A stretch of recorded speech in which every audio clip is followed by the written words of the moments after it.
Voici l'audio du commentaire concernant 1 Pierre, chapitre 1, les versets 1 à 7. Pierre, apôtre de Jésus-Christ, aux élus qui sont étrangers dans la dispersion, au Pont, en Galatie, en Cappadoce, en Asie et en Bithynie. Élus selon la prescience de Dieu le Père, par la sanctification de l'Esprit, pour l'obéissance et l'aspersion du sang de Jésus-Christ, que la grâce et la paix vous soient multipliées.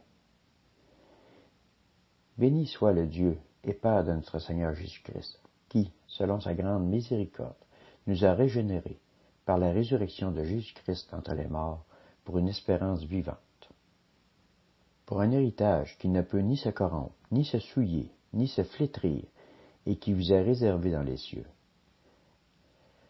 À vous qui êtes gardés en la puissance de Dieu, par la foi, pour le salut prêt à être révélé dans les derniers temps.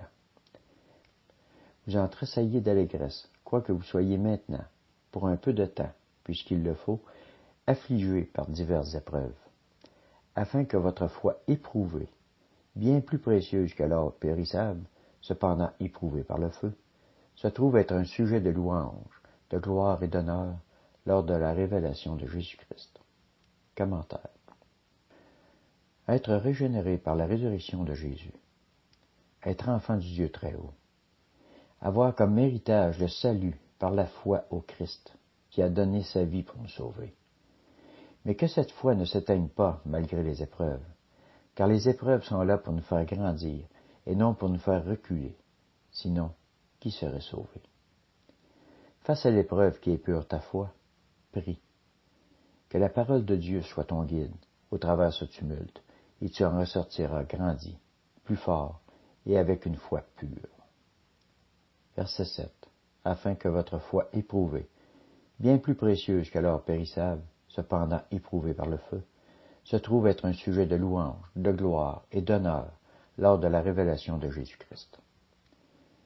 Pour que ta foi éprouvée devienne un sujet de louange, c'est sûrement parce que l'épreuve ou les épreuves sont passées avec succès. Sinon, pourquoi serait-ce un sujet de louange? Alors, n'abandonne pas, mais cours au pied de celui qui peut tout, de celui qui t'a appelé à sa lumière, à son salut, à sa vie, à son héritage. Versets 3 et 4. Béni soit le Dieu et Père de notre Seigneur Jésus-Christ, qui, selon sa grande miséricorde, nous a régénérés par la résurrection de Jésus-Christ d'entre les morts, pour une espérance vivante, pour un héritage qui ne peut ni se corrompre, ni se souiller, ni se flétrir, et qui vous est réservé dans les cieux.